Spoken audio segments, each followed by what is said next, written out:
Okay, देखिए आपने English सीखा है, आपको इंग्लिश लिखना भी आता है, आपको इंग्लिश बोलना भी आता है, करेक्ट इंग्लिश। अब तो हम इंग्लिश के जितनी भी लेक्चर्स है वो एंजॉय करेंगे, और आज का जो लेक्चर है ये आप बहुत ज़्यादा एंजॉय करेंगे, ठीक है। तो शुरू करते हैं आज का लेक्चर। वो है कि कैन और कुड ये हम कहाँ पे इस्तेमाल करते हैं। देखिए पहले कैन अंडरस्टैंड करते हैं और फिर उसके बाद आते हैं कुड पे। कैन जो है ये मौजूदा वक्त में यानी प्रेजेंट में किसी सब्जेक्ट की एबिलिटी, कैपेसिटी यानी सलाहियत को जाहिर करने के लिए इस्तेमाल होता है। यानी मौजूदा वक्त में किसी सब्जेक्ट की सलाहियत, किसी सब्जेक्ट की एबिलिटी, किसी सब्जेक्ट की कैपेसिटी को जाहिर करने के लिए हम कैन इस्तेमाल करते हैं, ठीक। फॉर एग्जाम्पल, अगर मैं कहूँ कि मैं गाड़ी चला सकता हूँ, तो मौजूदा वक्त में यानी प्रेजेंट में मुझ में गाड़ी चलाने की एबिलिटी है, मुझ में गाड़ी चलाने की सलाहियत है, तो मैं क्या इस्तेमाल करूँगा? कैन इस्तेमाल करूँगा। इसी तरह मैं इंग्लिश बोल सकता हूँ, तो प्रेजेंट में मुझ में ये एबिलिटी है कि मैं इंग्लिश बोल सकता हूँ, मुझ में इंग्लिश बोलने की एबिलिटी है, सलाहियत है, तो मैं क्या इस्तेमाल करूँगा? कैन इस्तेमाल करूँगा। इसी तरह अगर मैं कहूँ कि आप इंग्लिश सीख सकते हैं, तो आप में इंग्लिश सीखने की सलाहियत है, एबिलिटी है, तो मैं क्या इस्तेमाल करूँगा? कैन इस्तेमाल करूँगा। इसी तरह अगर मैं कहूँ कि वो क्रिकेट खेल सकते हैं, तो उनमें क्रिकेट खेलने की एबिलिटी है, सलाहियत है, तो मैं क्या इस्तेमाल करूँगा? कैन इस्तेमाल करूँगा। अब आते हैं कि उर्दू के सेंटेंसेस में, क्योंकि ट्रांसलेशन में अगर ये आ जाए तो हम किस तरह कैन इस्तेमाल करेंगे। तो उर्दू के सेंटेंसेस में आपने देखना है कि जिस सेंटेंस में सकता है, सकती है, सकते हैं, सकता ये अल्फाज आए हैं, तो फिर आपने कैन लफ्ज़ इस्तेमाल करना है, और बशर्त ये कि उस सेंटेंस में किसी सब्जेक्ट की एबिलिटी, कैपेसिटी, सलाहियत का जिक्र किया गया हो, ठीक है। तो फिर आपने क्या इस्तेमाल करना है? कैन इस्तेमाल करना है।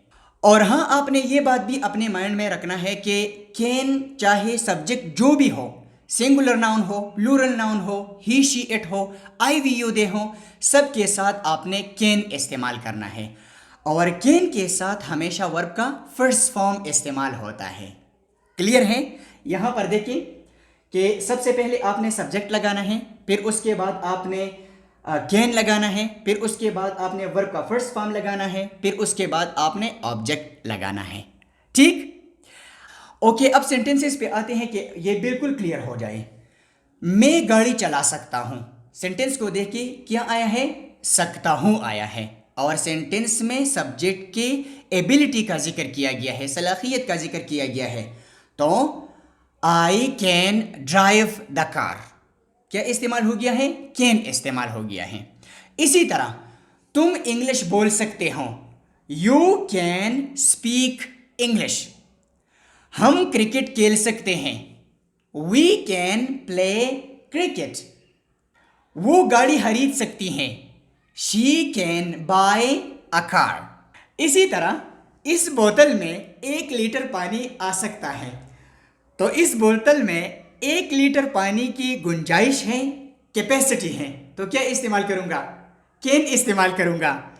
This bottle can contain 1 litre water. इसी तरह ये कीड़े मकोड़े मार सकती हैं, it can kill insects. Okay, thank you very much. खजूर हमें एनर्जी दे सकती हैं, date can give us energy.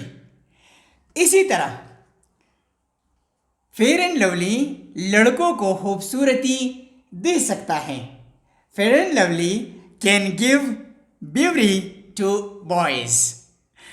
1 minute सबर करें, और भी है मेरे पास। केयर और गोल्डन पर्ल लड़कियों को खूबसूरती दे सकती हैं, Care and Golden Pearl can give beauty to girls.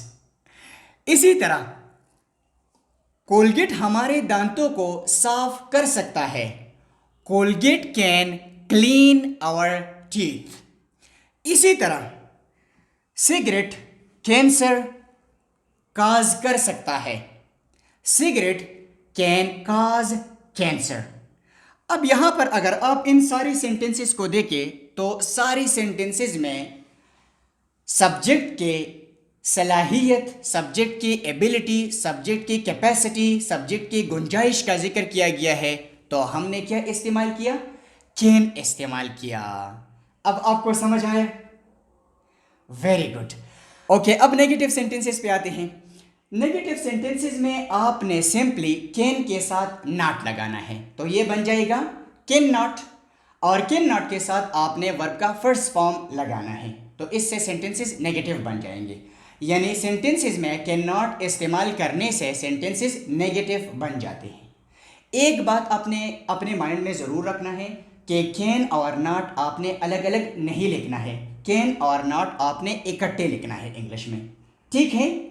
और कैन नॉट का शॉर्ट फॉर्म जो है वो क्या है? कांट या कैंट। तो कैन नॉट, कांट या कैंट इस्तेमाल करने से सेंटेंसेस नेगेटिव बन जाते हैं। फॉर एग्जाम्पल, अगर मैं कहूँ कि मैं गाड़ी नहीं चला सकता या मैं गाड़ी नहीं चला सकता हूँ, तो आई कैन नॉट या आई कांट या I can't drive the car. इसी तरह मैं इंग्लिश नहीं बोल सकता, आई कैन नॉट स्पीक इंग्लिश या आई कैंट स्पीक इंग्लिश। इसी तरह वो गाड़ी नहीं चला सकता, he can not drive the car या he can't drive the car. इसी तरह वो कॉलेज नहीं आ सकती, she can not come to college या she can't come to college. Clear है? आसान है ना? Very good. अब हम आते हैं इंट्रोगेटिव सेंटेंसेस पे। इंट्रोगेटिव सेंटेंसेस में आपने सिंपली कैन सेंटेंस के स्टार्ट में लगाना है, फिर उसके बाद आपने सब्जेक्ट, फिर उसके बाद सेंटेंस के बाकी एलिमेंट्स और लास्ट में साइन ऑफ इंटरोगेशन लगाना है। फॉर एग्जाम्पल, अगर मैं कहूँ कि क्या आप इंग्लिश बोल सकते हैं, कैन यू स्पीक इंग्लिश?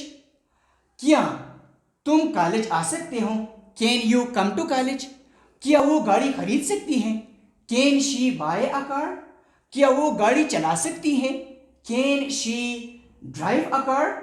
इसी तरह क्या तुम मोबाइल फोन इस्तेमाल कर सकते हो, can you use mobile phone? Clear है? Very good. ओके, अब इस तरह करें कि एक दूसरे से एबिलिटी, कैपेसिटी और सलाहियत के बारे में, गुंजाइश के बारे में आप एक दूसरे से क्वेश्चन करें और एक दूसरे को कैन और कैंट या कैन नॉट में आंसर दे दे, तो ये बिल्कुल क्लियर हो जाएगा। फॉर एग्जाम्पल, अगर आप मुझसे पूछें कि sir can you speak English, तो मेरा आंसर क्या होगा? Yes I can speak English. और अगर आप मुझसे क्वेश्चन पूछे कि sir can you drive the car, तो मेरा जवाब नो में है, तो नो आई कैंट या no I can not drive the car. Clear हो गया?